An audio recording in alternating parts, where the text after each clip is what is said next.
अभिवादन स्वीकार कीजिए ब्रजेश मिश्रा का और आप देखना शुरू कर चुके हैं द डिबेट। बहनों भाइयों, पेंशन का मुद्दा पूरे देश भर में लाखों कर्मचारियों के लिए बहुत बड़ा विषय है।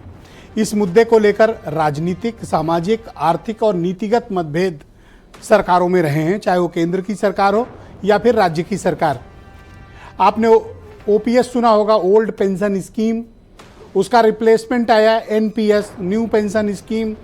अब परसों एक और स्कीम आई है पेंशन की, उसका नाम है यूपीएस, यूनिफाइड पेंशन स्कीम। क्या है इन तीनों स्कीमों के भीतर? अब जब ओपीएस खत्म हो गई है, कुछ राज्यों में ज़रूर उसको लागू करने की बात कही जा रही है, बट एनपीएस से यूपीएस में क्या अंतर है? और कर्मचारियों के एक बहुत बड़ा हिस्सा यूपीएस भी स्वीकार नहीं कर रहा है। इसके पीछे के क्या कारण है, आज हम सभी पहलुओं पर बात करेंगे।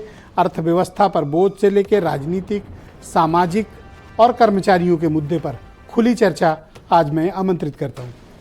बहनों भाइयों, भारत की सरकार ने 2 दिन पहले यूनिफाइड पेंशन स्कीम यानी एनपीएस का एक ऑप्शन अवेलेबल कराया है लाखों कर्मचारियों को।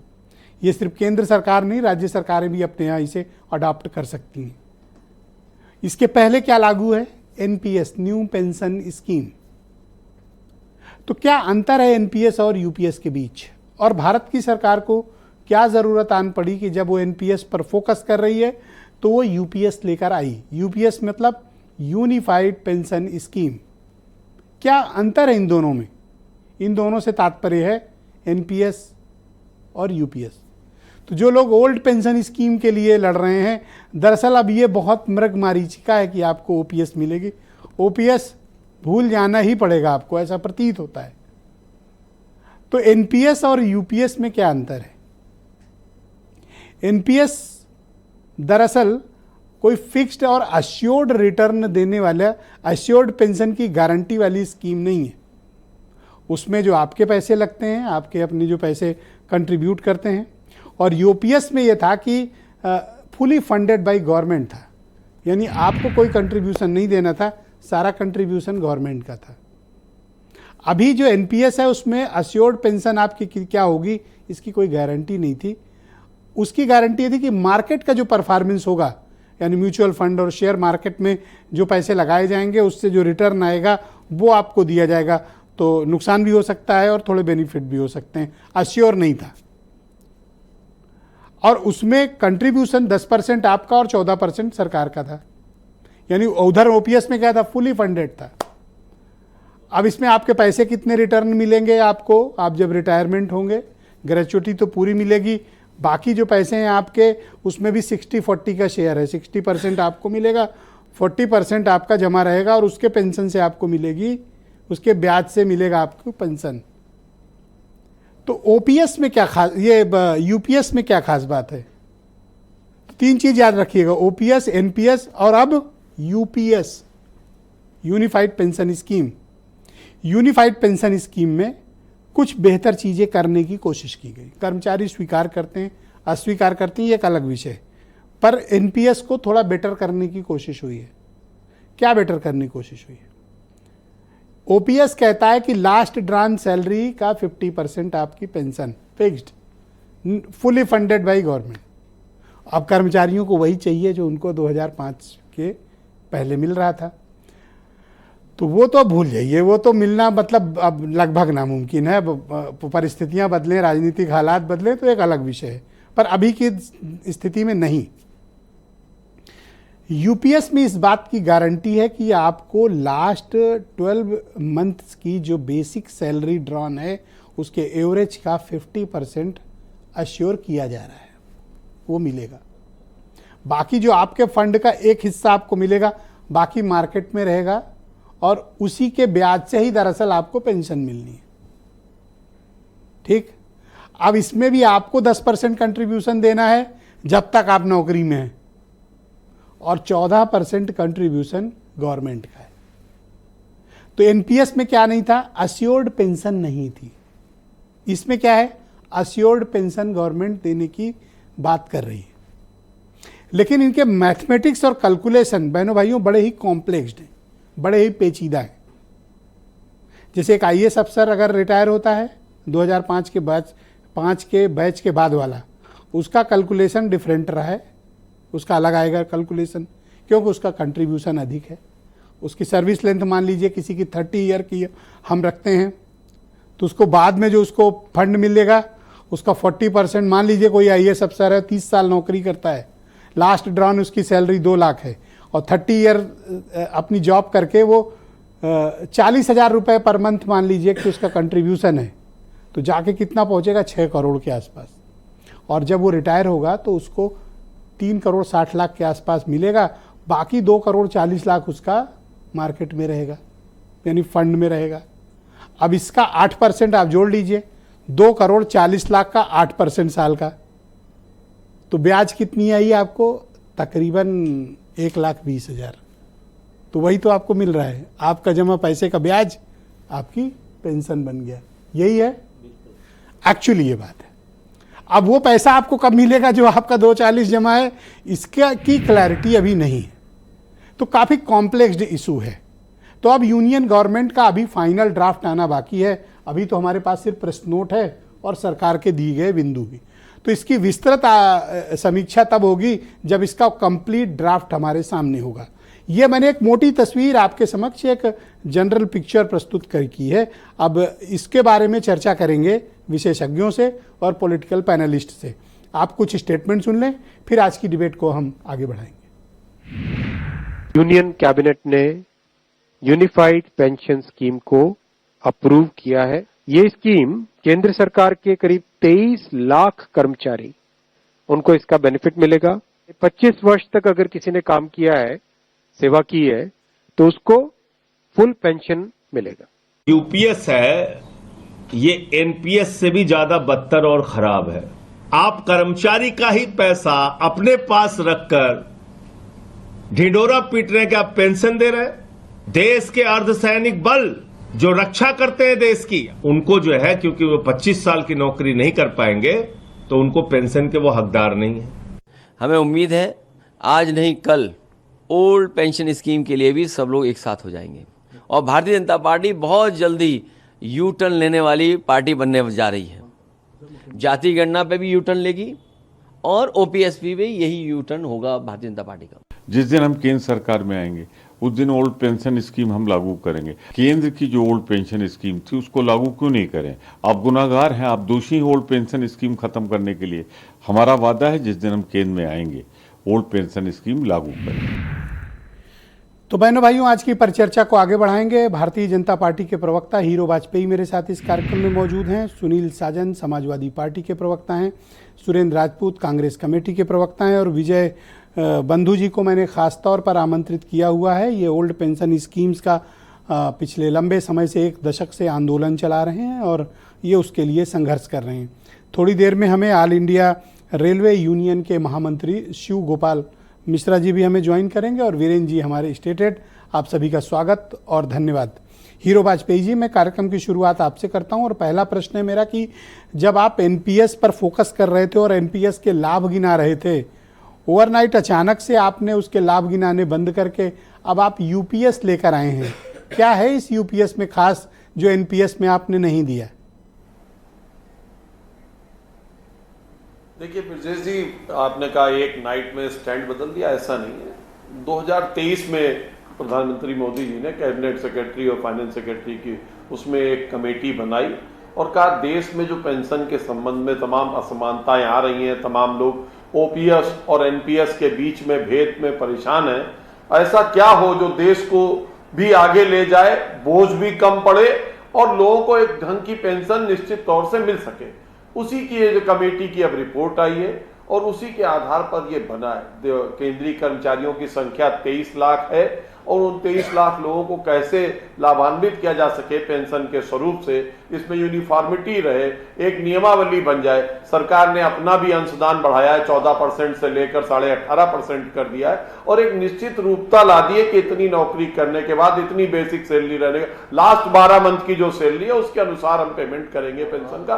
तो मुझे लगता है एक बहुत ही बेहतरीन ड्राफ्ट सामने आया है और मुझे लगता है जब से ये लागू होगा, और ये ऑप्शन भी है कि लोग चाहें तो पुरानी भी एनपीएस भी लागू कर सकते हैं और जो चाहे तो नई वाली यूनिफाइड भी लागू करना चाह सकते हैं। ये ऑप्शन भी सरकार ने छोड़ा। मुझे लगता है पूरा ड्राफ्ट सामने आने के बाद तमाम और चीजें जिसमें लोगों को कंफ्यूजन है क्लियर होंगी और मुझे लगता है अधिकतम कर्मचारी इसको स्वीकार करेंगे। अभी तक तो आप कह रहे थे कि बड़ी क्लैरिटी के लिए आप लेकर आए ताकि कंफ्यूजन ना हो। अब तो आपने कंफ्यूजन का रायता और फैला दिया। अभी तक तो हम ओपीएस पे चर्चा करते थे, ओपीएस वर्सेज एनपीएस। अब एनपीएस आप कह रहे हो एग्जिस्ट करेगी और एक यूपीएस भी आ गई है। अभी ये तो क्या है, पेंशन स्कीम तो एक होती है ना, पॉलिसी एक होनी चाहिए। आप ये 3 डिफरेंट तरह की पॉलिसी पेश कर रहे हैं, एक्चुअली ये कंफ्यूजन क्रिएट कर रहा है। नहीं साहब, देखिए तमाम चीजें ऐसी हैं जिसमें कानून, जैसे इनकम टैक्स में अगर आप चाहें तो ओल्ड रेट से भी आप इनकम टैक्स पे कर सकते हो, जिसमें आपको फायदा ज्यादा दिखे। सरकार ने वो योजना आपके सामने रखी है। अगर किसी को लगता मुझे एनपीएस में फायदा है वो एनपीएस में जाए, जिसको लगता मैं यूपीएस में फायदा यूपीएस में जाए। सरकार ने तमाम तरह की अभी चेंजेस किए कि हमने वो इंडेक्स प्रणाली इनकम टैक्स में खत्म की, फिर लेकिन लोगों ने वो विषय रखा। सरकार ने कहा जिसको चाहे तो पुराने इंडेक्स रेट से अपने कैपिटल गेन को कैलकुलेट कर सकता है और चाहे तो नए रेट से कर सकता है, चाहे 20% वाले में, चाहे 12.5%, जिसमें उसको कम योगदान करना पड़े वो वाला कर सकता है। तो ऐसी कई स्कीमें जिसमें सरकार ने ऑप्शन दिए हैं। तो आप काम ही ऐसा क्यों करते हो, एक स्कीम बना दो। लाखों कर्मचारी आंदोलन कर रहे हैं। अब आप कह रहे हो अच्छा ए ले लो, ए नहीं पसंद, अच्छा बी ले लो, लेकिन सी नहीं देंगे। क्यों नहीं दोगे भाई? आप इनको इनका ओपीएस दे दो और ये एनपीएस और यूपीएस अपने पास रख लो। यही तो बात है ना? बिल्कुल बंधु जी, बिल्कुल सही सवाल है। सही सवाल है और बिल्कुल सही सवाल है। ओके, वाजपेयी जी अब आप बोलो। देखिए सरकारें निर्णय करती हैं। सरकार ने इस पूरी स्कीम के तहत आरबीआई से, वर्ल्ड बैंक से, तमाम इसके विशेषज्ञों से, और इस बीच में जो ये कमेटी बनी थी इसने 100 यूनियन से और 100 और तरह के कंट्रीब्यूशन जो करते लोग उनसे बातचीत करने के बाद ये स्कीम लाई है। मुझे लगता है कि बहुत से लोगों का इसमें योगदान है, कर्मचारी नेताओं का भी योगदान है, कर्मचारी यूनियन का भी योगदान है। उसके बाद सरकार ये स्कीम लाई है। ऑलराइट, शुक्रिया। मैं आपके मित्र सुरेंद्र राजपूत जी को आमंत्रित करता हूं, कांग्रेस कमेटी के प्रवक्ता हैं। सुरेंद्र जी, आपका स्वागत। और मैं जानना चाहता हूं कि क्या आप किस स्कीम का वेलकम करते हैं, ओपीएस का, एनपीएस का, या फिर ताज़ा जो अभी 2 दिन पहले भारत सरकार ने घोषणा की है यूपीएस का? समर्थन की बात तो देखिए बड़ी स्पष्ट है, सिर्फ और सिर्फ ओपीएस, ना आगे ना पीछे, ना ऊपर ना नीचे, सिर्फ ओपीएस, ओल्ड पेंशन स्कीम का हम समर्थन करते हैं। जहाँ जहाँ हमारी सरकारें हैं, जैसे हिमाचल में हमने लागू कर दी, राजस्थान में हमने लागू की थी, अब भाजपा की सरकार आ गई, उन्होंने रोक दी है। वहाँ मध्य प्रदेश में हम लागू करने जा रहे थे, हमारी सरकार नहीं आई है। हम तेलंगाना और कर्नाटक में भी बड़ी जल्दी ओपीएस लागू करने की उस पे हैं, कगार पर है। बहुत साफ सी बात है, आने वाले समय में हम आगे भी ओपीएस लागू करेंगे। एक चीज़। दूसरी चीज़ जो नो एनपीएस नो यूपीएस, देखिए ओनली, मैं आपको बताता हूँ सर, ऐसा old pension, only old pension scheme हो कर क्या रहे हैं भाई। आप एक चीज़ है, कभी कहते हैं क्या नाम एनपीएस लाएंगे, फिर कहेंगे यूपीएस लाएंगे। अब जब इससे भी लोग क्या नाम ये विजय बंधु जी जैसे लोग हंगामा करने लगेंगे, जिंदाबाद धरना देने लगेंगे, तो ये जीपीएस ले आएंगे, फिर टीपीएस ले आएंगे, फिर बीपीएस। ये कोई मतलब है? आप हमको बताइए कि भाई यूनिफाइड पेंशन स्कीम आप ले करके आ रहे हैं और आप कह रहे हैं कि 25 साल सरकार चलानी, खजाने पे बोझ ऐसे पड़ेगा नहीं? कहाँ से लाके दे दें? एक बात बताएं, पेंशन दे दो, ऐसे कैसे दे दें? खजाने पे बोझ तो तब पड़ता है जब आप 20,000 करोड़ का महल बनवाते हैं, 8,000 और 16,000 करोड़ के जहाज खरीदते हैं। आप खजाने पे बोझ तब नहीं पड़ता है, क्योंकि खजाने का बोझ तो ओल्ड पेंशन स्कीम में पेंशन धारक जो है वो अपने पैसा जो आपको जमा करता है ना पूरी जिंदगी, उसका जो ब्याज आपको मिलता है उस पैसे का, आप सेफ निवेश, अडानी में निवेश करेंगे डूब जाएगा। आप बात समझिए, क्योंकि अडानी को अगर आपको बचाना है पेंशन फंड से तो डूब जाएगा। लेकिन आपको क्या नाम विनोद अडानी को देना हो, माधवी बुच को देना हो, तो डूबा जाएगा पैसा। लेकिन अगर आपको पोस्टल में लगाना हो, एलआईसी में लगाना हो, आपको ऐसी जगह पे लगा जो गवर्नमेंट अश्योर्ड जो पीएसयूज हैं उनको बनाना हो, तो भाई अर्थव्यवस्था का बोझ कौन उठाएगा? आप उठाएंगे क्या? आपसे जो सरकार चला रही है उसको तो अर्थव्यवस्था भी संभालना है ना। मेरी बात ही, मैं वही तो आपसे कह रहा हूं कि अगर आप निकम्मे हैं तो सरकार छोड़ दीजिए ना। आपको अर्थव्यवस्था नहीं संभालनी आती, हमें अर्थव्यवस्था संभालनी आती, हमें दे दीजिए, हम संभाल लेंगे। कर्मचारियों अरे सर, देखिए आप पेंशन से। अब सुनिए, अब कैसा लाखों करोड़ रुपया जाता है, ये आप कैसी बात ऐसा कर रहे है, हैं? लाखों करोड़ रुपया कोई आप खैरात में नहीं देते हैं, पूरी जिंदगी उससे काम करवाते हैं, उसकी आंखें खत्म करते हैं, नाबीना करते हैं उसको, और उसके हाथ खराब करते हैं पूरी जिंदगी आपके सामने। आप एक बात बताइए, आप ही के यहाँ जो कर्मचारी है, जो नीचे से लेकर के ऊपर तक आखिरी तक अगर आपके साथ जुटेगा तो आप उसका ख्याल रखेंगे कि नहीं रखेंगे? ये देते हैं, हम तो कंट्रीब्यूट करते हैं, फंड देते हैं, क्यों करते हैं? भाई कंट्रीब्यूट नहीं, करते क्यों हैं हम, पर बाध्यकारी है, नियम है, नहीं, अगर नियम नहीं होता तो देश नहीं का करते। कानून है, नहीं हम नहीं, करते हैं। अगर नियम नहीं होता, कंपनी के रूप में हम अपना कंट्रीब्यूशन एक करते मिनट, हैं। नियम नहीं होता तो नहीं करते। भाई नियम बनाना पड़ता है। नियम नहीं होता तो ये जो कैमरामैन है आपका, इसको आप पैसा नहीं देते? देते क्यों नहीं देते? आप बस आप बात समझिए, ये है बात आपकी, ये ड्यूटी नहीं, ये कर्तव्य है आपका, ये आपकी मॉरल रिस्पॉन्सिबिलिटी है कि आप अपने कर्मचारियों के हितों की रक्षा एक सवाल करें। है। मैं आपको एक चीज, अभी मैं एक छोटी सी इंपॉर्टेंट बात बता रहा हूं आपसे, उसके बाद आप सवाल कर अभी लीजिएगा। आप गुस्सा होने वाले नहीं हैं। सर, अरे हम गुस्सा नहीं होंगे, आप चिंता मत कीजिए। तो ये गुस्सा 2004 से 14 तक सरकार थी, तब ओल्ड पेंशन समझ में नहीं आई, सर, तब ये सड़क पर थे, नहीं, संघर्ष कर रहे थे, नहीं, तब इनकी याद नहीं आई, तब तब इतनी नैतिकता का ज्ञान नहीं दिया आपने। मैं बताता हूं आपसे, वो भी बताता हूं। ऐसा था तब, ऐसा हीरो वाजपेयी जी के मन में है। सर वो कोई बात नहीं, वो जब था तब हम कैलकुलेट नहीं कर पा रहे थे, यहू कैलकुलेट नहीं कर पा रहे थे। इनको भी बड़ा मजा आ रहा था कि अरे शेयर बाजार में जाएगा, शेयर झूम कभी रहा नहीं, है। इन्होंने कभी नहीं ठीक है कहा। ना, मैं ये इनकी इनके बात ऊपर नहीं कर रहा जबरदस्ती हूं, मैं और लोगों की बात कर रहा हूं, कर्मचारियों की बात कर रहा हूं कि शेयर बाजार में जाएगा। यार तो बोल रहे नहीं, हम इनकी बात नहीं कर रहे हैं, हम बात कर रहे हैं उन लोगों की, उन कर्मचारियों की जो सोच रहे थे कि शेयर बाजार में जाके हमें तो 2-2 लाख रुपया मिलेगा, उनकी बात हम कर रहे हैं। मैं आपको बताऊं, ये जो यूनिफाइड पेंशन स्कीम है, इसका सबसे बड़ा ड्रॉबैक, हमारा जो आरोप है कि भारतीय जनता पार्टी आरक्षण खत्म करना चाहती है, भारतीय जनता पार्टी संविधान खत्म करना चाहती है, ये प्रूफ हो रहा है। ये कह रहे हैं साहब कि 25 साल से कम वाले लोगों को इस पेंशन स्कीम का लाभ नहीं मिलेगा। होता क्या है, SC ST का लड़का या OBC का लड़का, ये लड़के या लड़कियां कभी कभी 35 साल में सेलेक्ट होते, कभी 37 में होते, कभी 40-42 साल तक की उम्र होती है सर। ये तो बंधु जी, रात में हमको आप बात लगता है समझिए। कि सो के उठे तो भी ये रिजर्वेशन नहीं, सुन तो लीजिए ना। अब देखो, अरे इसमें आप भाई, कहीं आपका नहीं बड़ा है मसला, रिजर्वेशन। आप मुद्दे की बात सुन तो लो, आप अरे आप गुस्सा क्यों हो रहे हो? बचाना क्यों चाहते हो? सुन तो लो, सवाल तो ले सर, लो, आप एक सवाल कर लेना। इतना महत्वपूर्ण हम जवाब आपको- इसमें कौन सा रिजर्वेशन वाली बात क्यों? आ गई? बता रहे हैं ये ना तो आप। मुद्दे को डाइवर्ट करने की नहीं बात हो गई। नहीं, बंधु ना जी। ना ना ना, सुनिए, आप एक छोटी सी ये बात कौन सी लड़ाई गरीब लड़ रहे हैं? सुनिए तो आप सर, इनका कुछ और सुनिए, कर सुनिए। रहे हैं। जब 18 साल आदमी की टोटल सर्विस रहेगी, 42 साल की उम्र में जो आदमी क्या नाम जॉब में आएगा, तो उसको क्या होगा?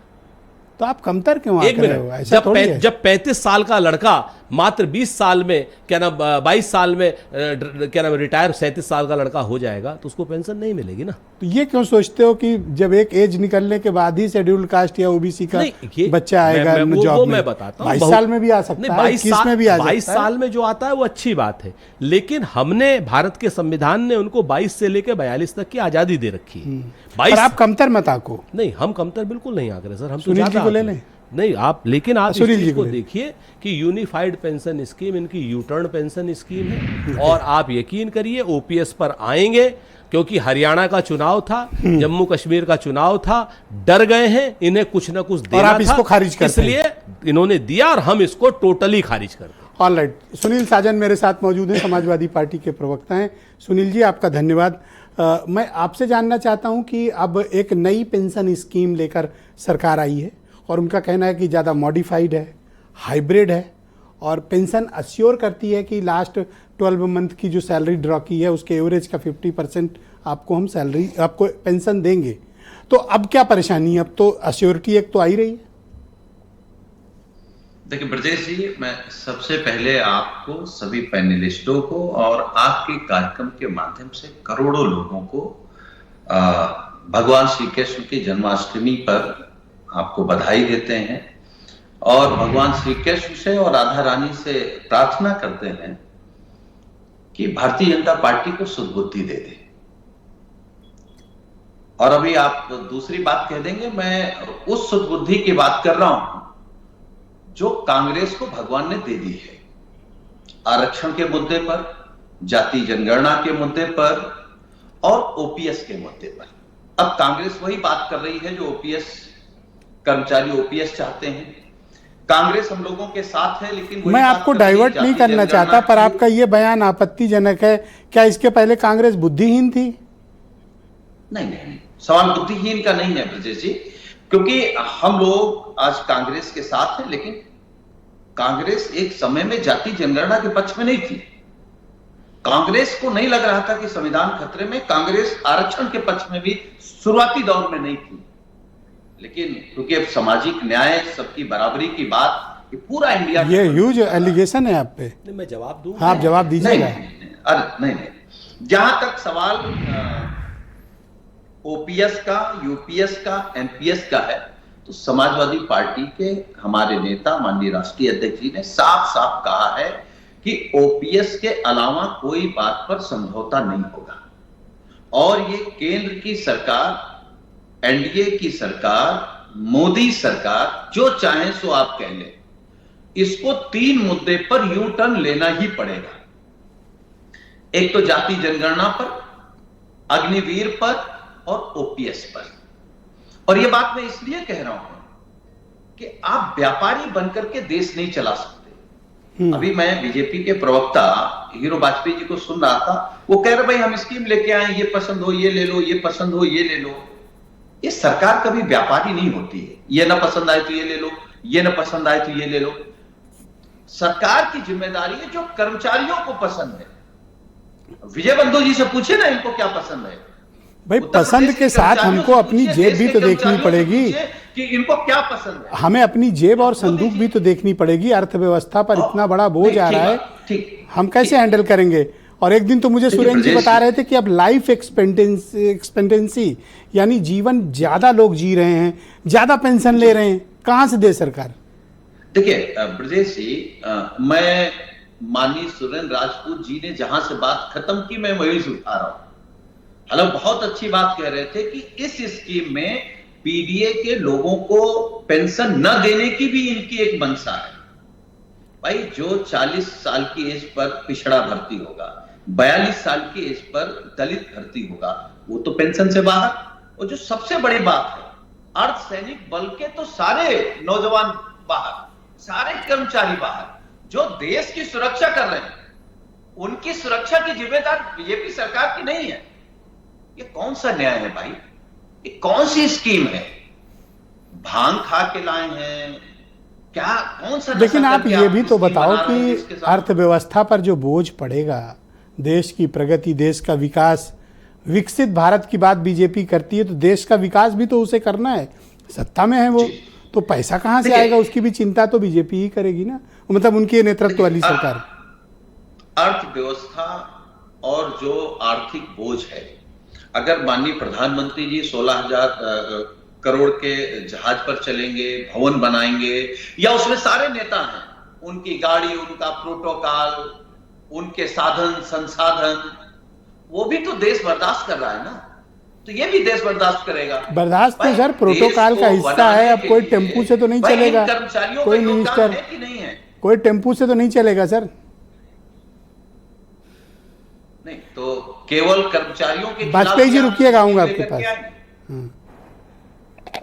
हाँ सुनील जी कंटिन्यू। मैं कह रहा हूं कि क्या केवल आप कर्मचारियों के खिलाफ ही लेकर के आएंगे? इससे पहले जो पुरानी पेंशन चल रही थी उसमें क्या कमी थी? भाई आप उन्हीं कर्मचारियों के पैसे से ही किसी को बढ़ाना चाहते हैं जी, किसी कंपनी को बढ़ाना चाहते हैं और उन्हीं का नुकसान करना चाहते हैं। अरे भाई मार्केट में पैसे लगाएंगे, फिक्स्ड रिटर्न बढ़िया अच्छा आएगा, ब्याज का देंगे आपको, आप भरोसा करो। देखिए आप किस पर भरोसा करने की बात कर रहे हैं? जिन लोगों ने कहा कि ये देश तरक्की कर जाएगा, जिन लोगों ने कहा बुलेट ट्रेन आ जाएगी, जिन लोगों ने कहा कि हवाई चप्पल पहनने वाले लोग हवाई जहाज में उड़ेंगे, जिन लोगों ने कहा स्मार्ट सिटी बन जाएगी, स्मार्ट गांव आ जाएगा, रुपए डॉलर के बराबर हो जाएगा, जो लोग किसान की आय दोगुनी कर रहे थे, इनमें अगर एक भी काम कर पाए हैं तो हम इनकी बात पे भरोसा कर लें। इस देश में सबसे अच्छी समझदारी यही है कि बीजेपी और बीजेपी सरकार की किसी भी बात पर भरोसा न किया जाए। थैंक यू सुनील जी, शुक्रिया। रास्ता निकाला जाए, वो आंदोलन के रास्ते से निकले या किसी रास्ते से निकले, लेकिन इन पर भरोसा न किया जाए। ऑलराइट, मैं इस परिचर्चा को आगे बढ़ाता हूं और मोस्ट अवेटेड आज के हमारे स्पीकर हैं विजय बंधु जी, जो खुद ओल्ड पेंशन स्कीम का बहुत बड़ा आंदोलन इस देश में चला रहे हैं। बंधु जी स्वागत आपका और धन्यवाद कि आज आपने समय निकाला। तो बताइए कि आपको ये यूपीएस क्या है, स्वीकार है कि नहीं स्वीकार है, और आप लोग ओपीएस यानी ओल्ड पेंशन स्कीम पर ही क्यों अड़े हुए हैं? धन्यवाद सर आपका, और महत्वपूर्ण चर्चा पर चर्चा है। और हम सब लगातार पिछले करीब 11-12 साल हो गए हैं आंदोलन करते हुए, और हम लोग एनपीएस के खिलाफ ओपीएस की मांग कर रहे थे, और लगातार चाहे जिले से, ब्लॉक से, मंडल तक हम लोग बातचीत कर रहे थे लगातार। और अभी आपने देखा होगा पिछले 1 अक्टूबर को 2023 में भारत नहीं पूरी दुनिया के ट्रेड यूनियन का सबसे बड़ा प्रदर्शन हम लोगों ने दिल्ली में किया। हम लोगों ने उम्मीद किया कि सरकार बात सुनेगी, बात मानेगी, बातचीत करेगी, हम लोग रास्ता निकालेंगे। फिलहाल रास्ता उस समय कोई निकला नहीं। उसके बाद लेकिन आंदोलन का असर रहा, तो उन्होंने एनपीएस के लिए कमेटी बना दी। कमेटी ओपीएस के लिए नहीं बनी थी, एनपीएस के लिए बनी थी। हम उस पर भी असहमत कि एनपीएस को मॉडिफाई करें। हाँ, एनपीएस, चलो ठीक है। तो फिर आदमी सोचा चलो ठीक है कि देखिए क्या मोटिफाइड करते हैं, क्या आता है। कमेटी की रिपोर्ट अभी आई नहीं।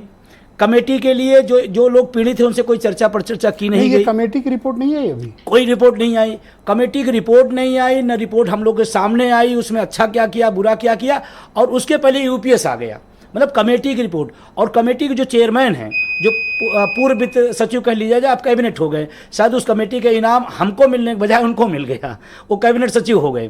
तो एक कमेटी का चेयरमैन बिना रिपोर्ट दिए कह रहा है कि पुरानी पेंशन लागू होगी तो आम नागरिक पर असर पड़ेगा। अब हम सब उससे निहितार्थ निकाल लिए कि क्या होने वाला है। और जब यूपीएस आया तो हम लोगों ने सोचा हो सकता है कुछ बेहतर कर दिया हो। हम लोगों ने जो उसकी जानकारी लिया, अध्ययन किया, तो अभी तक जो निकल के आया है, क्योंकि अभी बहुत सारी चीज़ें आनी हैं, लेकिन अभी जो निकल के आया, पूरे देश का कर्मचारी जो एनपीएस पीड़ित है खुश होने के बजाय दुखी हो गया। क्यों? ऐसा क्यों? इसमें तो अश्योर्ड आपको पेंशन दे रहे हैं ना जी। तो कह रहे थे ये तो एनपीएस से भी खराब है, ये यूपीएस एनपीएस से भी खराब है। अब मैं बता रहा हूँ ये सोड इन्होंने क्या क्या किया है। हमारा 10% उसमें जाता था, 14% सरकार देती थी, उसका 60% हमें राष्ट्र में वापस होता था, 40% के पेंशन देती थी। एनपीएस की व्यवस्था सरकार की थी, ठीक है, जिसका हम लोग तब भी विरोध कर रहे थे। इसमें क्या है? अब इसमें क्या है कि इन्होंने इसमें भी 10-14 है, 10-14 नहीं है, 10 हमारा रहेगा, और सरकार ने भी 18.5% कर दिया, ठीक है, मतलब 4.5% और बढ़ा दिया। देश के टैक्स पेयर का पैसा और 4.5% कंपनियों को देने की तैयारी कर ली, और चिल्लाया हमारे साथ रहा कि हमारे साथ हो रहा। इसमें देखिए, उसमें एनपीएस में 10% का पैसा, 14% का पैसा हमारे पास लौट के आता था एनपीएस में। हाँ, यूपीएस में पूरा पैसा वापस आ जाता। हाँ, यस। और यूपीएस में जो 10% मेरा पैसा है वो भी नहीं आएगा। सरकार अपना भी पैसा रख लेगी और हमारा जो पैसा है वो भी रख लेगी, और एक उसमें लालीपाप दे दिया कि ये सोड हम देंगे। ये सोड क्या दे रहे हैं, इसको समझने वाली बात है, क्योंकि बहुत सारे लोग देश भर के देख रहे हैं। इसको समझने कि ये सोड क्या कर रहे हैं, कह रहे हैं कि आपको हम साल भर की सैलरी का औसत बेसिक निकालेंगे। अब ये देखिए बहुत टेक्निकल चीजें हैं। अब हो सकता है जनवरी में किसी का वेतन 50,000 हो, लेकिन दिसंबर में, क्योंकि साल में 2 डीए लगता है, हो सकता है वेतन आयोग आ जाए, तो लास्ट में उसका दिसंबर में हो सकता है 70,000 हो जाए। तो अब 50 और 70 के बीच का कभी 55 होगा, कभी 60 होगा, फिर उसका दोनों औसत। पुरानी में क्या था, लास्ट वेतन का बेसिक का 50%।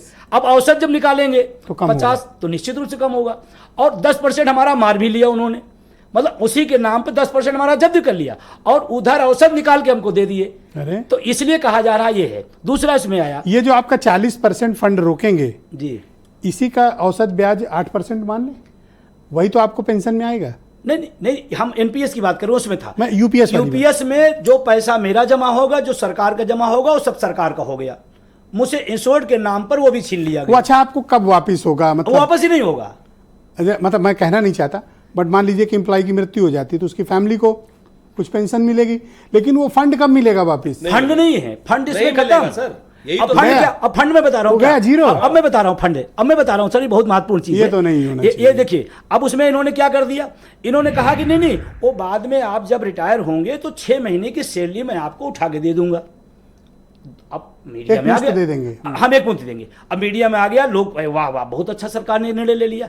अब उसमें देखिए, अगर किसी व्यक्ति का वेतन 1 लाख रुपए है और वो वहां से अपना स्टार्ट करता है, उसके बाद वो 15 साल 18 साल 10% एनपीएस जाएगा। 1 लाख है तो 10,000 हर महीना जाएगा, और 18 साल उसने किया, मान लीजिए उसका 15 लाख हो गया, एनपीएस में जो 10% और इस दौरान की ब्याज भी तो जुड़ेगी ना अब मैं उसमें। हम अभी मूल की बात कर रहे हैं। 10,000 के हिसाब से भी अगर गया, मान लीजिए 18 साल में उसका 15 लाख हो गए, 12 लाख मान लेते हैं, 12 लाख हो एनपीएस में, जो हमारा पैसा, हमारी कमाई का, हमारी तनख्वाह का पैसा गया उनके पास।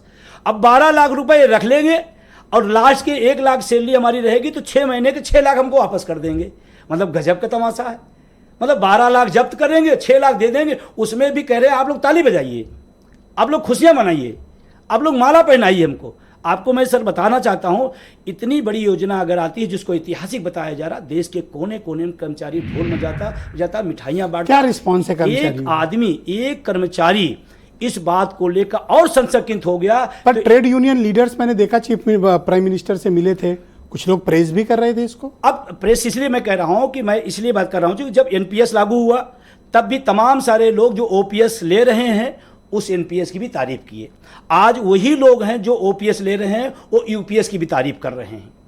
एक भी एनपीएस जो मजे ले रहे हैं ओपीएस के, वो उनके लिए ठीक है। Yes sir. हाँ। एनपीएस का एक व्यक्ति, आप सोशल मीडिया उठाइए, हम लोग पोस्ट डाल रहे हैं, एक लाइन लिख रहा, no NPS, no UPS, only OPS. ये पूरे सोशल मीडिया पर पूरे देश के अंदर। तो आप लोग को स्वीकार नहीं है और आपका आंदोलन जारी रहेगा? बिल्कुल आंदोलन जारी रहेगा और हम पुरानी पेंशन लेकर रहेंगे और पुरानी पेंशन हमारा अधिकार है। वीरेन जी भी आ गए डिबेट में। वीरेन जी स्वागत आपका। आप मुझे बताइए कि अभी तो हम लोग ओपीएस और एनपीएस के बीच का निहितार्थ निकाल रहे थे, अभी सरकार यूपीएस लेके आई, यूनिफाइड पेंशन स्कीम। इसको लेकर किस तरह का रिस्पांस राज्य सरकार के कर्मचारियों का है, और क्या आपको लगता है कि ये एक बहुत ही हाइब्रिड बेनिफिशियरी स्कीम लाई है गवर्नमेंट, या फिर फिलहाल अभी एनपीएस को घुमाने के लिए यूपीएस लाया गया? देखिए, जो लोग पुरानी पेंशन चाह रहे थे 2004 के बाद वाली जो स्थिति थी पहले वाली, तो वो इससे संतुष्ट तो नहीं होंगे। और आज करीब 20 साल हो गया है पुरानी पेंशन को बंद हुए, और इस 20 साल में करीब इस देश में लगभग 90 लाख से 1 करोड़ के बीच में लोग सरकारी नौकरी में हैं, केंद्र और राज्य सरकार को मिला दिया जाए तो। इस देश की आबादी 140 करोड़ है और 1 करोड़ आदमी नौकरी कर रहा है सरकारी। तो आप सोचिए कि बाकी लोग जिंदगी कैसे जी रहे हैं। प्राइवेट नौकरी, खेती किसानी, व्यापार, मेहनत मजदूरी। बाकी इस देश में 139 करोड़ लोगों के पास यही तो रास्ता है। अब ये 90 से 1 करोड़ के बीच के जो लोग हैं, इनकी पेंशन को लेकर ये मुद्दा इस देश में छाया हुआ है।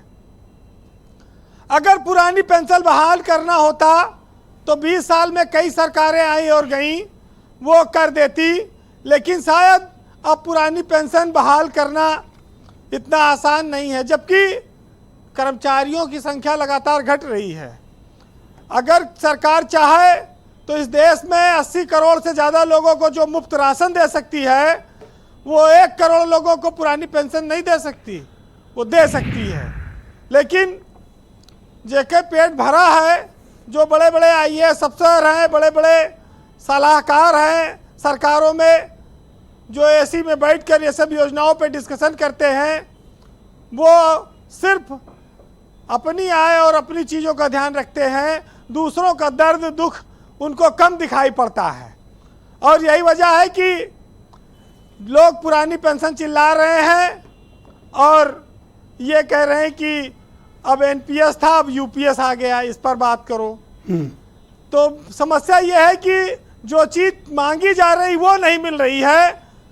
अब वैसे हो कि आपका एक्सीडेंट हो जाए किसी का और आप ट्रामा सेंटर लेके जाओ, तो डॉक्टर कहा कि रुको हम स्ट्रेचर के जुगाड़ कर रहे हैं, रुको हम बेड के जुगाड़ कर रहे हैं, अच्छा रुको हम दवाई लिख रहे हैं, अभी दवाई है नहीं। अब मरीज के हाथ पैर टूटा है, अब मरीज कह रहा है जल्दी इलाज करो, हमारा दर्द हो रहा है, दर्द इंजेक्शन दे दो। तो डॉक्टर कह रहा है देखो हमारी लिखा पढ़ी में कोनो कमी तो है नहीं, जब सुविधा रहेगी तो देंगे। तो समस्या इसी बात की है कि दर्द कहाँ है, उसका इलाज नहीं हो रहा है, और इलाज अलग अलग रास्तों से पेश किया जा रहा है कि इस तरह से ले लो, उस तरह से ले लो।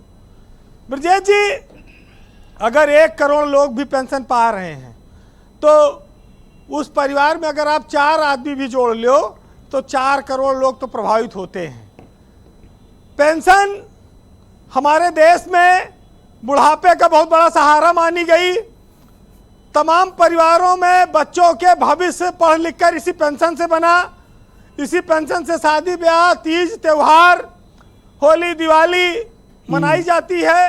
पेंशन बहुत बड़ा सहारा है, क्योंकि जब इलाज महंगा हो जाए, जब शिक्षा महंगी हो जाए, जब महंगाई बहुत बढ़ जाए, तो पेंशन, जिनके पास सरकारी नौकरी नहीं है, जिनके घरों में खेत बाड़ी नहीं है, जिनके पास प्राइवेट नौकरी भी नहीं है, उनके सामने समस्या है। हालांकि जिस तरह से संविदा की नौकरियां शुरू हुई हैं, चल रही हैं, आने वाले वक्त में ये नौकरियों की संख्या और घटेगी और ज़्यादातर प्राइवेट सेक्टर पर चीज़ें निर्भर हो जाएंगी। अब ये कह रहे हैं कि हम न्यूनतम 50% पेंशन, जो 10 साल नौकरी करके नौकरी छोड़ेगा उसको भी 10,000 की न्यूनतम, ये एक गारंटी है पेंशन की जो कही गई है। वैसे ब्रजेश जी, हम लोग जिस देश में रहते हैं वहाँ पर नेताओं को जितनी बार चुनाव जीतते हैं उतनी बार पेंशन मिलती है। प्रकाश सिंह बादल, आपको याद होगा जब वो उनकी डेथ हुई थी, जब बंद हुई उनकी पेंशन, उनको 6 लाख रुपया तक पेंशन मिलती थी। जो 8 बार विधायक है, 4 बार सांसद है, वो उसको पेंशन तो कई लाख में मिलती है। लेकिन सरकारी कर्मचारी के सामने इतने ऑप्शन नहीं है। एमपी उनके लिए ओपीएस लागू है अभी। हाँ, तो ये सब चीजें हैं। लेकिन सबसे बड़ी बात यह है ब्रजेश जी कि पेंशन एक आदमी को दिखाई देती है, लेकिन वो कई लोगों का जीवन चलाती है। और जिस समाज में हम हैं वहाँ तो इसकी बड़ी ज़रूरत है, क्योंकि हर आदमी के पास नौकरी नहीं है और जो बिना पेंशन के रिटायर होते हैं उन बुजुर्गों का उतना कदर, उतना सम्मान भी नहीं होता है। ठीक कह रहे हैं। तो ये चीज़ों को ध्यान रखना होगा जी वीरेंद्र। वैसे हमारे यहाँ विदेशों में क्या होता है, युवा लोग सरकार चलाते हैं और बुजुर्गों को पेंशन देते हैं। हमारे यहाँ बुजुर्ग सरकार चलाते हैं और युवाओं के लिए पेंशन स्कीम लाते हैं। ये सब थोड़ा सा डिफरेंस है। वैसे आमिर खान की पिक्चर का एक गाना आया था कि महंगाई डायन खाए जात है। जेके सैया चाहे जितना कमात हुए, जब तक ऊपरी आमदनी बहुत ना हो, सरकारी नौकरी के तनख्वाह से पूरा नहीं पड़ रहा है, महंगाई काफ़ी ज़्यादा है और उससे लोगों का इच्छाएं पूरी नहीं हो पाती, क्योंकि महंगे महंगे मोबाइल, कार, गाड़ी, घर, सब चीज़ों की आज के ज़माने में बड़ी ज़रूरत है जी। और विजय बंधु या तमाम मास्टर जैसे लोग, भाई आमदनी सीमित है। ब्रजेश जी, हमारे यहाँ महिलाओं को शॉपिंग की भी बहुत आदत है और महिलाएं एक सामान खरीदने के लिए 3 बार बाजार जाती हैं। एक बार पहले सामान देखने जाएंगी, फिर दूसरी बार वो सामान खरीदने जाएंगी, फिर तीसरी बार वही खरीदा हुआ सामान बदलने जाती हैं। अब आज सुनील साजन और हीरो वाजपेयी के लिए मुश्किल कर और तीनों बार जब लौटती है बड़ी कठिन तो टिकिया के ठेला पर गोलगप्पा भी खाती हैं। वो तीनों बार का उनका इसमें फिक्स है। तो भैया, जब इस महंगाई के दौर में एक सामान के 3 बार शॉपिंग हुए तो कहाँ से पैसा बचेगा।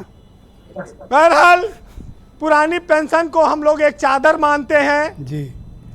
एक परिवार के ऊपर एक ऐसा साया मानते हैं जो बुजुर्ग के रिटायरमेंट के बाद उसके सम्मान को भी जिंदा रखती है और परिवार को भी पेट भरती है, चलाती है। मैं तो सोचता हूँ कि ये 3 बार की शॉपिंग और गोलगप्पे पर एक डिबेट हो, फिर मैं देखूं इनमें से कौन प्रवक्ता आने का साहस जुटाता है। जी कंटिन्यू। देखिए, एक साहित्यकार ने लिखा है, कविता है, सुनिएगा जी। कि पेंशन एक चादर है जो बुढ़ापे के बोझ को ढकती है। पेंशन वो नाव है जो बुढ़ापे के वैतरणी को पार करती है। और पेंशन एक ढाल है जो बुढ़ापे में बच्चों के तानों से बचाती है। और पेंशन एक कल्पतरु है जो आर्थिक युग में सम्मान को दिलाती है। और पेंशन बुढ़ापे में एकमात्र जीवन जीने का सहारा है। प्रभु, तुमने हमको पेंशन दिया, लाख लाख शुक्र तुम्हारा है। बहुत शुक्रिया वीरेंद्र जी, आपका बहुत बहुत धन्यवाद हमारे साथ जुड़ने के लिए। ग्राउंड जीरो से अपने व्यक्तिगत जज्बात भी और कर्मचारियों की पीड़ा भी व्यक्त करने के लिए आपका शुक्रिया। डिबेट का दूसरा चरण प्रारंभ करते हैं। मेरे साथ हीरो वाजपेयी जी मौजूद हैं, बीजेपी के प्रवक्ता हैं। वाजपेयी जी, देखिए, एक पहले चरण की डिबेट से जो कुछ बिंदु निकलकर सामने आए, जिस व्यक्ति ने, जिस कर्मचारी ने अपना पूरा जीवन आपके लिए दे दिया और जब वो रिटायर होता है तो एक सम्मानजनक तरीके से समाज में रहने के लिए, व्यक्तिगत ज़रूरतों के लिए उसे आर्थिक सहारे की ज़रूरत पड़ती है, तो उसके लिए कुछ बेहतर करने के बजाय आप उसके फंड को ही दबा लेना चाहते हैं। ये कौन सा न्याय है भाई? नहीं विजय जी, तमाम चीजें अभी आनी बाकी हैं और जैसा कि मुझे विद्वान प्रवक्ता कई पार्टियों के बैठे हुए, बहुत सारी चीजें अभी ध्यान से लोगों ने देखी नहीं है। जैसे कह रहे थे 25 साल पूरा नहीं होगा तो नहीं मिलेगी, ऐसा नहीं है। 10 साल के बाद ही वो स्कीम लागू हो जाएगी और जिसका 1 साल भी पूरा हुआ होगा उसको भी मिनिमम 10,000 मिलेगी। तो ऐसा नहीं है, तमाम सारी चीजें बिंदुवार आई हैं। मुझे लगता है हम सबको अध्ययन करना पड़ेगा और पूरा ड्राफ्ट आने के बाद जब सामने आ जाएगा, स्कीम तो 25 से शुरू होगी, तब मुझे लगता है तमाम सारी चीजें जो अंधेरी गलियों में लोगों को दिख रही हैं वो उजाले में। जहां तक अभी अपनी बात आई कि पेंशन एक सहारा है, मैं मानता हूं जिस घर में पेंशन आती है वहां जो भी व्यक्ति पेंशन का हकदार है वो सम्मान भी पाता है और उसकी तमाम जरूरतें और पीढ़ियों की जरूरतें पूरी होती हैं। तो सरकार भी इसी सोच से नई स्कीम लाई है। पर आपकी ये नई स्कीम स्वीकार योग्य नहीं है। कर्मचारी यूनियन इसको डायरेक्टली रिफ्यूज कर रहे हैं। अब देखिए, विजय बंधु जी बैठे हैं, सबसे बड़ा आंदोलन देश में इन्हीं का है ओपीएस पर ये डायरेक्टली रिफ्यूज कर रहे हैं, ये एक्सेप्ट नहीं कर रहे हैं आपकी योजना को। अब ठीक है, सरकार के साथ तमाम सारे कर्मचारी यूनियन, तमाम कर्मचारी नेता, तमाम इसके स्पेशलिस्ट लोग जुड़े और इस पे काफी चर्चा के बाद सरकार ने ये बनाया है। अब मुझे लगता है स्कीम जारी होगी, अगर कुछ लोगों को नहीं समझ में आती है तो सरकार से फिर चर्चा होगी। लोकतंत्र में तो सरकारें जनता के द्वारा चुनी जाती है और जनता के हितों के लिए कार्य करती हैं। सर, एनपीएस को भी 20 साल में ही तो बताया जा रहा था कि बहुत शानदार योजना है, करोड़ों रुपए मिलेंगे। अभी 20 साल उसका डिडोरा पीटा गया, अब अचानक यूपीएस आ गया, अब इसका 2-4 साल पीटेंगे कि हाँ ऐसा है, अच्छा है, अच्छा। एनपीएस को आज तक किसी एक भी सरकार ने बुरा नहीं कहा और इनकी सरकार 10 साल से है केंद्र में, 7 साल यहाँ हो गया। हर दिन वो बेनिफिट गिनाते थे एनपीएस, हाँ, और यशगान के साथ बनाते थे कि एनपीएस इतनी शानदार है। तो अचानक क्या हो गया कि आपने यूपीएस ला दिया और अब इसको भी 2-4 साल आप बताएंगे अच्छी है, फिर एक दिन आप कह देंगे ऐसा हो जाएगा। और मैं तो कहता हूं कि जो ये यूपीएस लाया गया है, ये आंध्रा एक मॉडल आया था जगन रेड्डी साहब का। आंध्रा मॉडल में 50% गारंटी की बात करके उसमें हमारा 20% कटौती की बात आई। सेम उसी की कॉपी पेस्ट है, क्योंकि मैं वहां की टीम से बात किया, हमने कहा भाई भेजो मेरे पास आंध्रा मॉडल है। आंध्रा मॉडल जगन रेड्डी साहब लेके आए थे और वो मॉडल फेल हो गया। ऑलराइट, शिव गोपाल मिश्रा जी भी हमारे साथ जुड़ चुके हैं, ऑल इंडिया रेलवे यूनियन के जनरल सेक्रेटरी हैं। मिश्रा जी, आपका स्वागत और धन्यवाद कि आप हमारे साथ जुड़े। मैं आपसे जानना चाहता हूं कि ये जो नई पेंशन स्कीम आई है जिसको यूपीएस के नाम पे कहा जा रहा है, आप इसके बारे में क्या विचार रखते हैं और ये एनपीएस से कितना अलग है? आप इधर ही बैठ लिया। मिश्रा जी, आप मुझे सुन पा रहे हैं? शिव गोपाल जी, शिव गोपाल जी, मेरी आवाज आ रही है आप तक?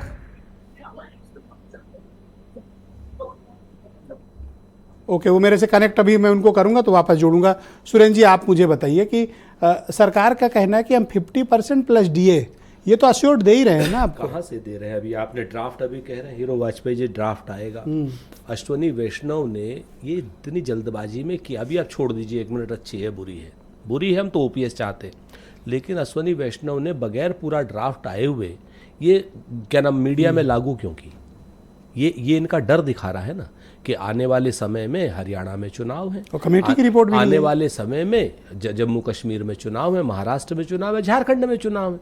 कमेटी की रिपोर्ट आई नहीं, कमेटी वालों से आपने बात नहीं की, ड्राफ्ट डिटेल आया नहीं, आपने क्या नाम एक अधिनायकवादी हिटलरवादी तरीके से आपने उसको कह दिया।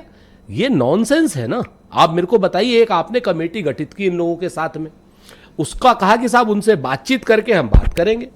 आप उनसे बातचीत भी नहीं की, कोई कमेटी पे किसी अधिकारी के दस्तखत नहीं है, किसी कर्मचारी मेंबर के दस्तखत नहीं है, और आपने वो चीज लागू कर दी। इसका किस बात की जल्दी में है आप? क्या आपकी सरकार गिरने वाली है?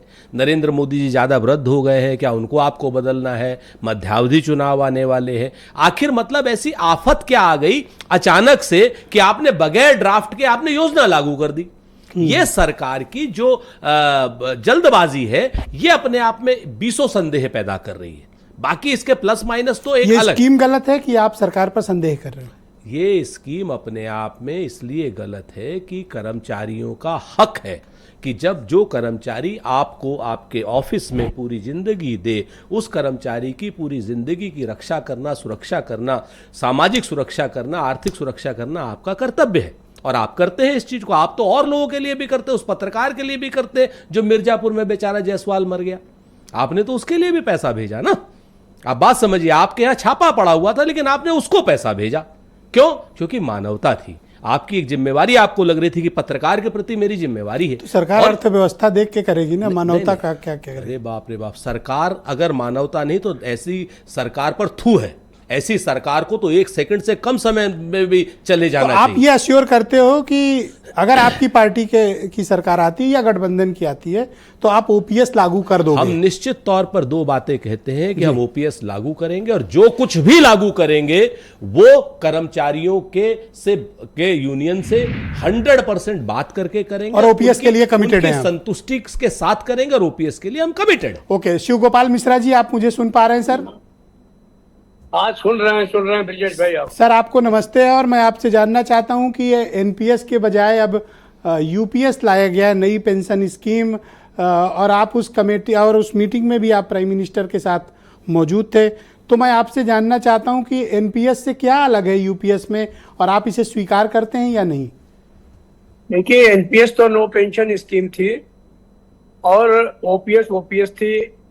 अभी जो सोमनाथन कमेटी बनी थी उसके साथ जो national council JCM staff side का नेगोशिएशन हुआ है, उससे ये सुनिश्चित पेंशन देने की एक योजना लाई गई है, जिसमें कि 50% तनख्वाह का पेंशन और उसके ऊपर डीएलएस रिलीफ मिलने का काम होगा।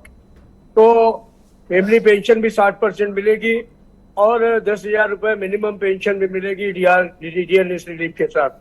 जी, मैं समझता हूं कि इससे बेहतर जो है वो इससे हालात में कुछ नहीं हो सकता था। अगर हम अपने पिताजी से 1 लाख रुपए मांगने गए हैं और उन्होंने हमसे कहा कि हम आपको 90,000 देंगे, इसके बाद 1 पैसा नहीं देंगे, तो हम क्या करेंगे? हम 90,000 स्वीकार करेंगे या 90,000 छोड़ के चले आएंगे? तो हम लोगों ने जानबूझ करके इसको एक्सेप्ट किया है। ये 23 लाख लोग इसको लेकर के काफी खुश हैं, और मैं समझता हूं कि जो कमियां हैं उनको भी आगे चल करके हम लोग ठीक करा लेंगे, क्योंकि हम लोग बहुत सारी पेंशन योजना, पहले ओपीएससी में बहुत सारी जो है वो गड़बड़ियां थी, उनको पिछले 57 से लेकर के और 2003 तक उसके अंदर तमाम हम लोगों ने ठीक कराने का काम किया। तो हमारा कोई राजनीतिक मुद्दा नहीं है, कर्मचारियों का मुद्दा है। कर्मचारियों के हित में जो कुछ भी होगा, पहले भी हम लोगों ने किया है, आज भी करेंगे। अभी आज की तारीख में तो ये योजना जो प्रधानमंत्री जी और सरकार द्वारा लागू की गई है, वो मैं समझता हूँ कि बिल्कुल ठीक है। और आज मैं बेंगलोर में हूँ तो 5,000 लोगों ने रैली करके विक्ट्री दिवस मनाया है, देश भर में लोग इसका स्वागत कर रहे हैं। मिश्रा जी, एक सवाल है कर्मचारियों के मन में, और आप उसको बेहतर आप एनालाइज करेंगे। ये जो कॉर्पस फंड वाला पैसा है वो 40% रोक लिया जाएगा, वो कब किन परिस्थितियों में मिलेगा, इस पर कोई क्लैरिटी दी गई है क्या? हाँ, बिल्कुल ये बात कही गई है कि हम लमसम पैसा जो है वो देंगे। हमारी मांग थी कि 10% हमारा हिस्सा हमको वापस किया जाए। उन्होंने कहा ये कंट्रीब्यूटरी स्कीम है, इसलिए हम इसमें पूरा पैसा नहीं दे पाएंगे, लेकिन अभी इसका फार्मूला बनेगा, 3-4 महीने लगेंगे। लेकिन आज अगर मान लीजिए 1/10 होगा तो कल ये 1/50 भी होगा जी, आगे चल करके 100% भी होगा। तो हम लोगों को संशय नहीं है, हमने बहुत सारे जमाने से कर्मचारियों की समस्याओं को देखा है बिना राजनीतिक चश्मा लगाए हुए। तो चाहे जिसकी सरकार रही हो, हम लोगों ने एक प्रयास किया है कि तो आप ये मानते हैं कि वर्तमान जो राजनीतिक और आर्थिक परिदृश्य है भारत का, उसमें ये यूनिफाइड पेंशन स्कीम बेहतर है? बेहतर है, बिल्कुल बेहतर।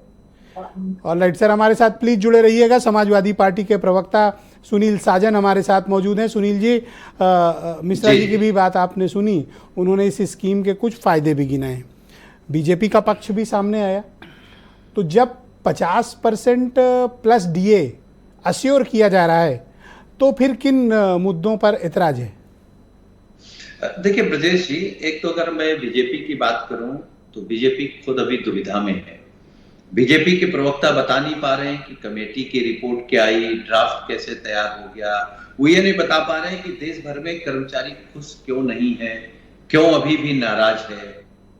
तो आपको समझना पड़ेगा। अच्छा, अभी हम पुराने कर्मचारी आप लोगों के सामने आएगा, आप अध्ययन करके बात करिए। Vajpayee ji please, Vajpayee ji please. हाँ, सुनील जी बोलिए। अच्छा, पुराने कर्मचारी नेता रहे हैं, उनका बड़ा सम्मान है और हम व्यक्तिगत उनका सम्मान करते हैं। वो ये कह रहे हैं कि अगर पिताजी से 1 लाख रुपए मांगने जाओ, वो 90,000 दे दें तो वही बहुत है। देखिए, सरकार काम ले रही, एक तो सरकार पिता नहीं है,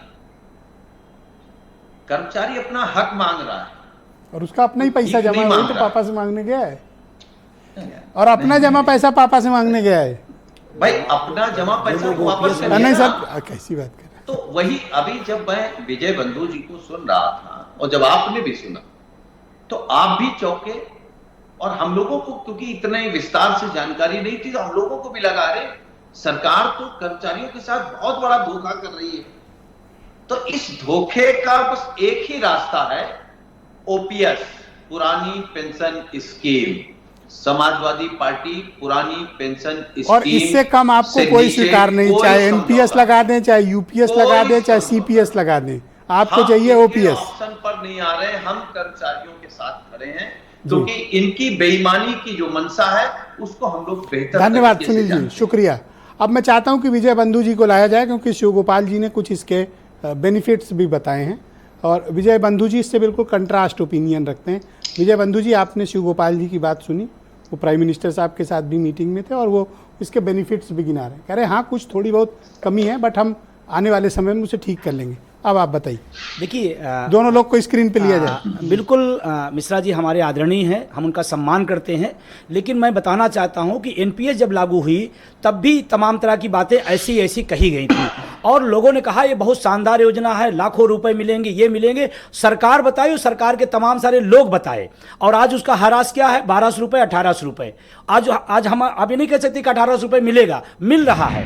बनारस की घटना बताएं, 1,15,000 रुपए एक आदमी के इंटर कॉलेज में प्रिंसिपल थे, बनारस प्रधानमंत्री का क्षेत्र है, मैं नंबर दे दूंगा, मैं पता दे दूंगा, 1,15,000 से ज्यादा उनका वेतन था और वो एनपीएस में 4,044 रुपए पा रहे हैं।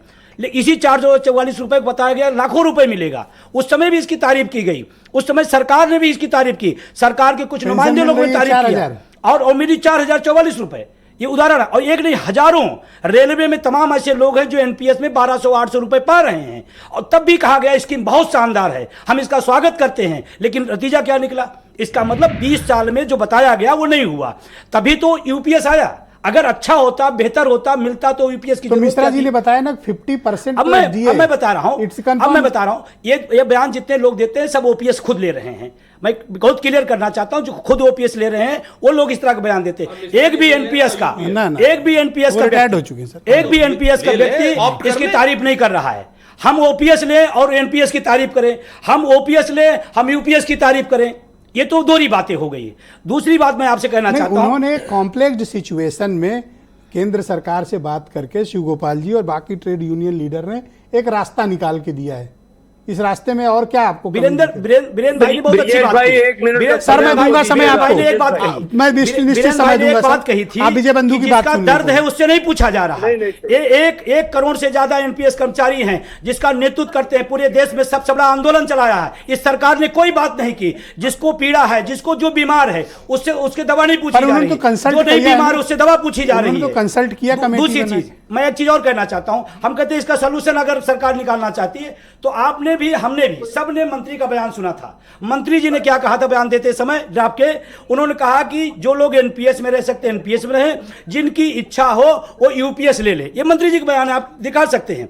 मैं कहता हूं इसी को एक लाइन और बढ़ा दो, जो एनपीएस चाहे एनपीएस ले ले, जो यूपीएस चाहे यूपीएस ले ले, उसी में एक विकल्प और दिए, जो ओपीएस चाहे ओपीएस ले ले। अरे ओपीएस नहीं देना, इसीलिए तो ये सब आ रहा है। इसीलिए ओपीएस नहीं देना, इसीलिए एनपीएस और सरकार एक आज तो हाईटेक दुनिया है, एक सर्वे करा ले कि किसको एनपीएस चाहिए, ओपीएस चाहिए, ओपीएस चाहिए, फिर उसमें एनपीएस का कर्मचारी कोई एक कॉलम में लिख दे सिवाय ओपीएस के। और आपको मैं बता दूं, सोशल मीडिया पे जब से आया है एक ही लाइन लिखा जा रहा, no NPS, no UPS, only OPS. देखो एक बात मैं आपको, मैंने डिबेट ओपन करते समय भी ये बात कही थी कि ओपीएस तो अब भूल जाओ।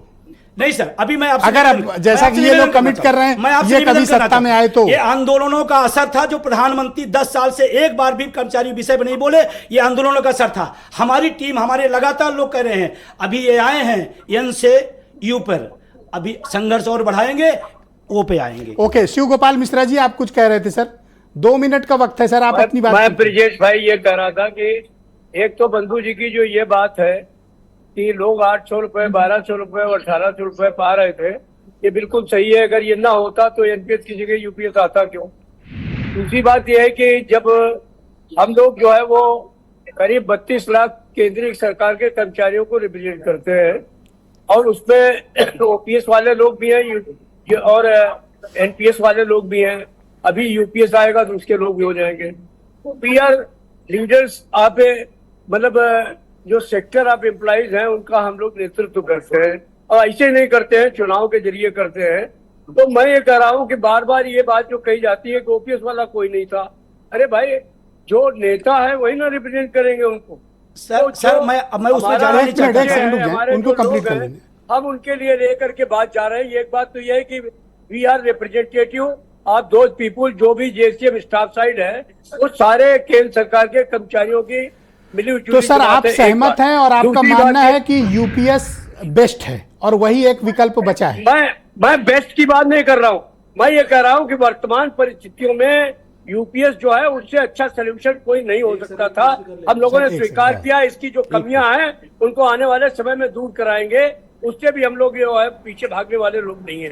तो ये बात एक प्रश्न, धन्यवाद सर। अरे सर धन्यवाद सर, आपका भी बहुत बहुत धन्यवाद और आप सभी का बहुत शुक्रिया इस कार्यक्रम में मेरे साथ सम्मिलित रहने के लिए। सर अभी समय नहीं है, एनपीएस भी लागू हुई तब भी इनके संगठन थैंक यू सर, बहुत बहुत धन्यवाद सर, बहुत बहुत धन्यवाद और आप सभी का बहुत शुक्रिया बहनों भाइयों, नमस्कार।